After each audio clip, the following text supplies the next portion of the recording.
Hello friends, welcome to my YouTube channel Bansal agriculture academy. आज हम soil and water conservation engineering, जो कि आपका एग्रोनॉमी का एक कोर्स है, में बात करने वाले हैं सॉइल एरोजन पर।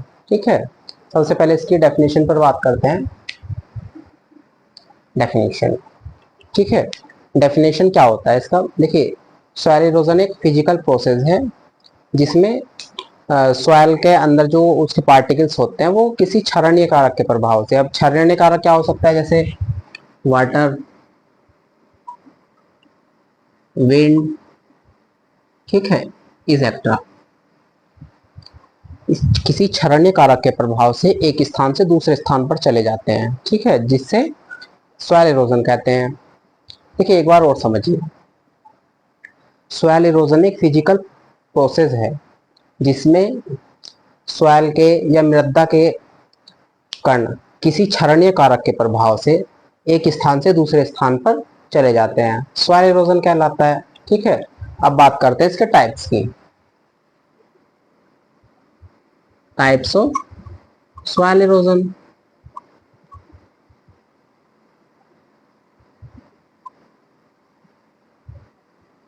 देखिए, आपका सॉइल इरोजन आपका दो तरह का होता है। तो पहले आता है इसमें आपका वाटर इरोजन।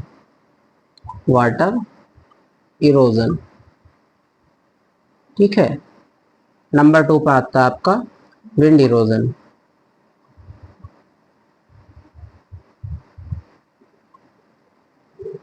देखिए, वाटर इरोजन क्या होता है? जब जब मृदा पानी से टकराकर अपने सतह को छोड़कर किसी दूसरे स्थान पर चली जाती है तो उसे वाटर द्वारा या वाटर इरोजन कहते हैं। ठीक है, मतलब जब मृदा के कण पानी के संपर्क में आकर किसी दूसरे स्थान पर चले जाते हैं तो उसे वाटर इरोजन कहते हैं। ठीक है, अब नंबर 2 पे आया विंड इरोजन। विंड इरोजन क्या होता है? हवा के द्वारा मृदा के कण एक स्थान से दूसरे स्थान पर जब चले जाते हैं तो उसे विंड इरोजन कहते हैं। ठीक है, इसमें क्या होता है, जो आपके जिन स्थानों पर बहुत तेज शक्ति में या बहुत तेज स्पीड से हवा चलती है उन स्थानों पर विंड के द्वारा मृदा के कण एक स्थान से दूसरे स्थान पर चले जाते हैं। ठीक है, जिसे विंड इरोजन कहते हैं। अब बात करते हैं फैक्टर्स अफेक्टिंग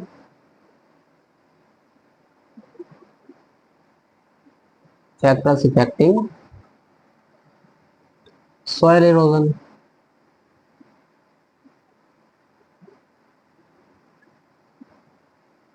या हिंदी में कहें तो मृदा क्षरण को प्रभावित करने वाले कारक। नंबर फर्स्ट पे आता है आपका नेचुरल सॉइल इरोजन।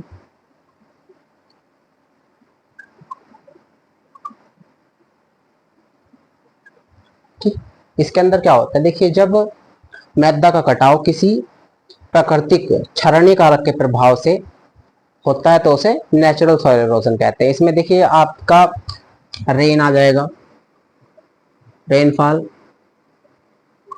ठीक है, अब देखिए रेनफॉल के द्वारा कैसे होता है, इसे डायग्राम के माध्यम से समझते हैं।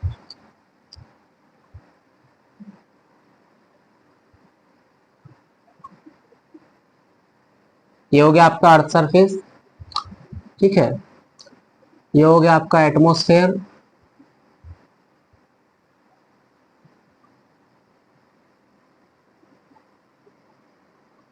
ठीक है।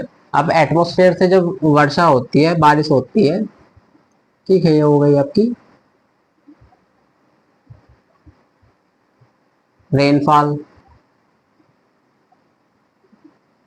देखिए, जब आपकी एटमॉस्फेयर में से जब आपकी वर्षा होती है तो वर्षा की बूंदें सीधी अर्थ सरफेस पर आके गिरती हैं, ठीक है, जिससे जिससे जो अर्थ है, हमारी जो भूमि है, वो कुछ पानी को तो सोख लेती है, वो लीचिंग के द्वारा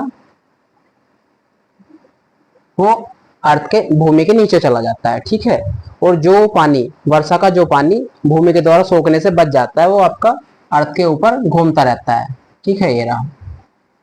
ये जो पानी घूमता है, इसमें इस पानी के घूमने में जो मृदा के जो पार्टिकल्स होते हैं, जो कण होते हैं, वो इस पानी के द्वारा एक स्थान से दूसरे स्थान पर स्थानांतरित होते रहते हैं। ठीक है, जिसके कारण मृदा का कटाव होता है। ठीक है, आया समझ में? ठीक है, दोबारा समझते हैं। देखिए, ये हो गया आपका अर्थ सरफेस। ठीक है, ये हो गया आपका एटमोस्फेयर। अब जब एटमोस्फेयर से बारिश आती है, नीचे वर्षा होती है, तो जो वर्षा का पानी होता है वो अर्थ सरफेस पे आता है सबसे पहले।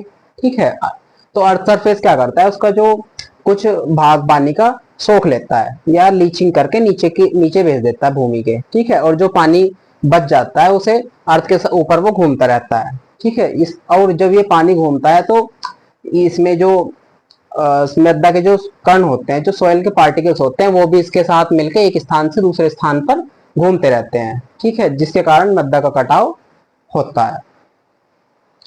अब नंबर 2 पे आता है आपका शिफ्टिंग या जूमिंग कल्टीवेशन।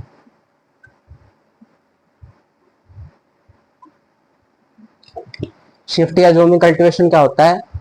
देखिए, आज भी हमारे देश में कुछ आदिवासी हैं, कहीं किसी किसी राज्य में हैं, जो वनों को काटकर उनके ऊपर जो सॉइल होती है उस पर खेती करते हैं। ठीक है, और जैसे ही जब सॉइल की फर्टिलिटी कम हो जाती है, और वे तब उस भूमि को छोड़कर अगले किसी वन को काटकर उस पर खेती करते हैं। ठीक है, ऐसा ही ये प्रोसेस इनका चलता रहता है। जिस भी सॉइल की फर्टिलिटी खत्म होती है, फिर उसे छोड़कर ये दूसरे जगह पर वनों को काटकर खेती करते हैं। ठीक है, ये जो आदिवासी होते हैं ये लगभग 1 वर्ष तक एक भूमि पर खेती करते हैं।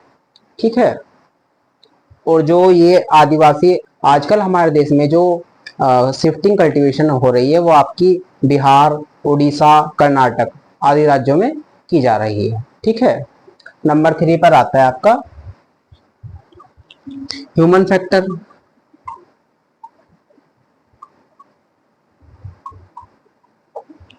देखिए, ह्यूमन फैक्टर भी एक तरह से सॉइल इरोजन बढ़ा रहा है, क्योंकि हमारे देश में दिन पर दिन जनसंख्या बढ़ती जा रही है, और उनके लिए खाने की व्यवस्था और रहने की व्यवस्था के लिए सरकार के द्वारा वनों को काटकर वहां पर बिल्डिंगों का निर्माण किया जा रहा है, घरों का निर्माण किया जा रहा है। ठीक है, और सड़क का निर्माण किया जा रहा है, हाईवे का निर्माण किया जा रहा है, जिसके द्वारा सॉइल इरोजन बहुत बढ़ गया है। ठीक है, नंबर 4 पे आता है आपका length of slope. Length of slope यानी ढाल की लंबाई। देखिए, जिन भूमि में ढाल अधिक होता है उनमें सॉइल इरोजन वर्षा के द्वारा अधिक होता है।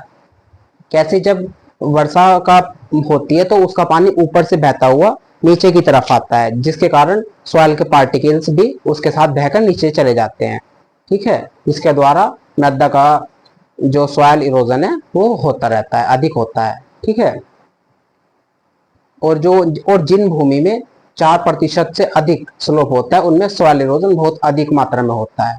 ठीक है, अगला पॉइंट देखते हैं। नंबर 5 है आपका ड्राई सॉइल। देखिए, हमारे भारत के किसान क्या करते हैं, जब उनकी गेहूं की फसल कटती है तो वे फसल काटने के बाद उस खेत की जुताई करके उसे खाली छोड़ देते हैं। ठीक है, खुले में रहने देते हैं खेत को, जिसके कारण जब तेज हवाएं चलती हैं तो उस फील्ड से हवा के माध्यम से सॉइल इरोजन बहुत अधिक मात्रा में होता है। ठीक है, जिसके द्वारा जो मृदा के कण एक स्थान से दूसरे स्थान पर चले जाते हैं। ठीक है, आपने देखा होगा जब बहुत तेज हवाएं चलती है तो ये धूल सी उड़ती रहती है, तो ये सॉइल इरोजन ही तो हो रहा है। ठीक है, अब बात करते हैं suggestions for decreasing soil erosion.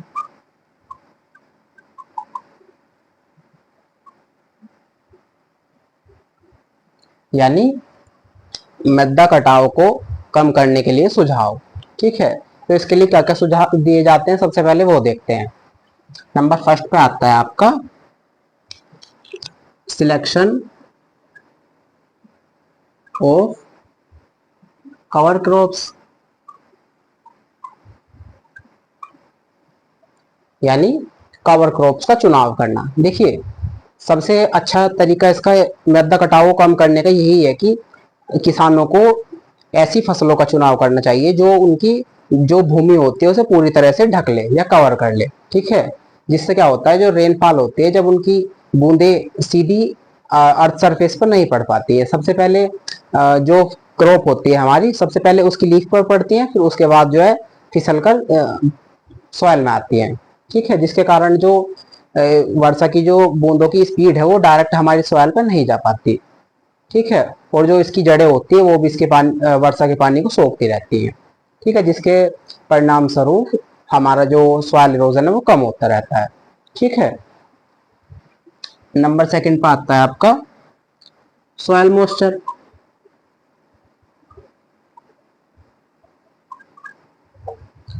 यानी मृदा नमी।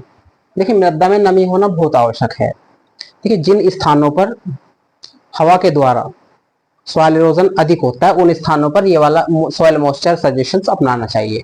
ठीक है, आपने देखा होगा जिन मृदाओं में नमी की मात्रा अधिक होती है उन मृदाओं में हवा के द्वारा जो सॉइल इरोजन है वो कम होता है, और जिन मृदाओं में जो सूखी मृदाएं होती हैं जिनमें नमी बिल्कुल नहीं होती है उनमें वायु के द्वारा जो सॉइल इरोजन है वो बहुत अधिक मात्रा में होता है। ठीक है, जिसके कारण सॉइल के जो पार्टिकल्स होते हैं वो एक स्थान से दूसरे स्थान पर चले जाते हैं।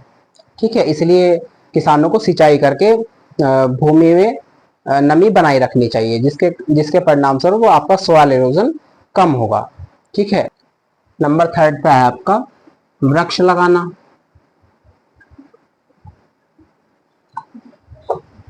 देखिए, इसके अंदर क्या होता है, जो हमारे बड़े बड़े वृक्ष होते हैं जैसे बबूल हो गया, नीम हो गया और अर्जुन हो गया, कदम्ब हो गया, इन सभी पेड़ों को लगाना चाहिए। ठीक है, जिसके द्वारा हमारी जो सॉइल इरोजन है वो कम होता है। कैसे, जो हमारी जब हमारी रेनफॉल होती है तो उसकी जो बूंदे होती है वो सीधा अर्थ सरफेस पे आके गिरती हैं। ठीक है, ये हमारे पेड़ क्या करते हैं, जो वर्षा की जो बूंदे होती हैं सबसे पहले जो बूंद होती हैं फिर वो प्लांट की या पेड़ की लीफ पर आके गिरती हैं। ठीक है, जिससे जो बूंदों की जो स्पीड होती है वो कम हो जाती है।